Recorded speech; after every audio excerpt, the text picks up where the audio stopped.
We've explored the metaverse. We've explored music. We even talked about beer in the metaverse. Next up, the man behind NFTs for Time, Life Water, and the Chicago Bulls, Julian Gilliam, founder of Studio Logic. Hello. Hey, thanks for having me.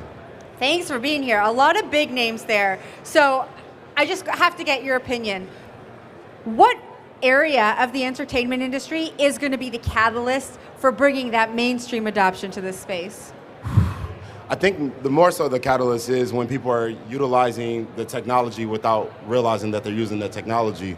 When I go to an ATM, I don't care what operating system that machine is using, I just want to get my money out. So at the end of the day, I just want to hear the music, I want to see the art, and I want to have fun. So I think one of those catalysts is gaming, for sure, and music. I think those are going to be the biggest catalysts for getting everyone into the space. How are artists thinking about the metaverse? Currently, I think a lot of artists are having like a very 2D perspective on how to operate in the space because we just have we have sample sizes or a case that only show us 10,000 collections or simple dynamic NFTs.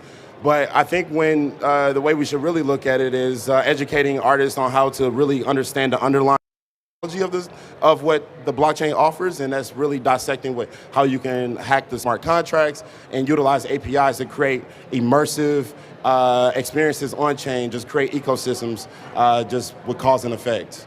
How do you think about accessibility point, right? Because there is a level of education and a level of understanding that you need to have in order to be able to benefit from the technology. And with any new technologies, we have a lot of kind of same people over and over and over benefiting from that. And how do you think about making sure that with Web3, with Metaverse, we actually have the more decentralized and democratic access to the upside? No, that's a great question because right now it's people solving problems for a very specific group of people, but I think it's just a timing thing. One thing that I'm very excited for that's different than the adoption of technology prior, whether it was like the adoption of the internet, you had to have a lot of capital to participate in the .com boom.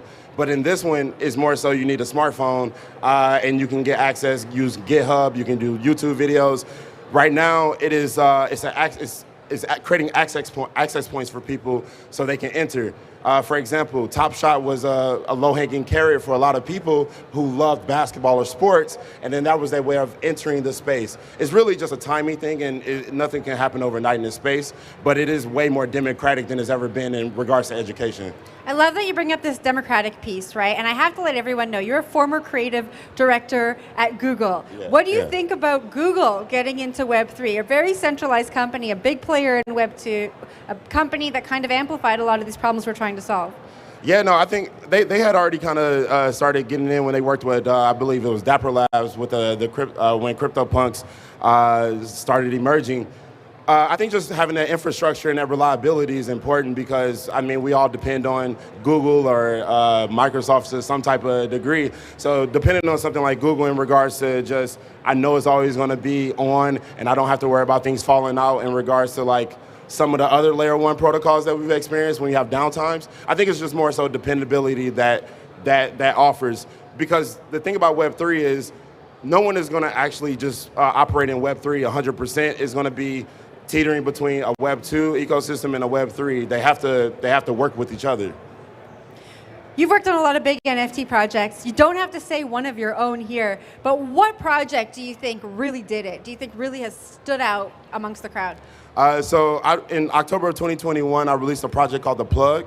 Essentially, it's implicit staking. So in order for people to get in regards to mass adoption or making things provocative, The Plug essentially was a loyalty program where it has a battery pack, and when my collectors, it was for me to get a diehard collection of people that really want to rock with me for the long run. So it was hitting it from a cultural standpoint in regards to calling it Plug. So when people purchase it, they start at 1% as a fly on the wall, and every 60 days their NFT charges up. And if they sell the NFT before it gets 100%, it reverts back to 1% on the secondary market.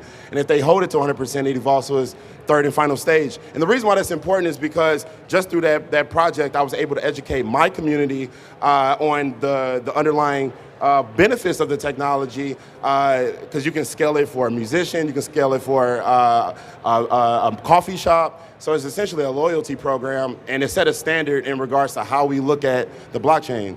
and creativity on blockchain.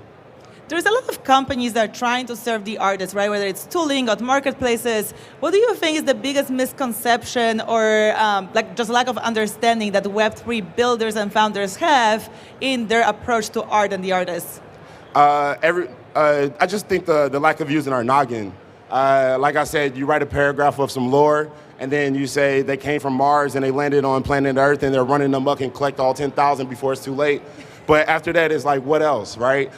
So just with this technology of learning that, especially for artists to understand that it's just a set of variables. If this happens, then that happens. And if that doesn't happen, then this happens. And what that means is you can create an ecosystem with art that has a beginning, middle, and end and create a more robust story. And I think that's very lacking. That's really lacking in the space. When we talk about artists, we think about cultural diversity, and I've noticed that maybe we can amplify some of the problems from Web 2 and Web 3 if we're not aware of them. So how important to you is cultural diversity in Web 3? Oh, no, it's important. Everything that I do, I make sure that I'm I'm cracking the door open for people to get in. My access points in working in big advertising agencies like Leo Burnett, where I started a subsidiary agency called Naomi, to Google. I'm making sure that I'm passing the torch back in regards to how to do processes to make things happen, what do certain acronyms mean. And then I even launched a very small, modest Web3 conference during NFT NYC called Sugoi, which means wow or awesome in Japanese. And it was free, it was token gated. And instead of saying diversity in Web3 or women in Web3, we just normalized it and had people of color on stage with juggernauts and people in the ivory towers, and we also just had women on stage without having women talking about women in Web3 because it's kind of redundant. Now, before we wrap up this segment, I need to ask you about your Japanese language school. Oh, so it's so cool. You got to tell us about it. ちょっと日本語話せます。難しいですね。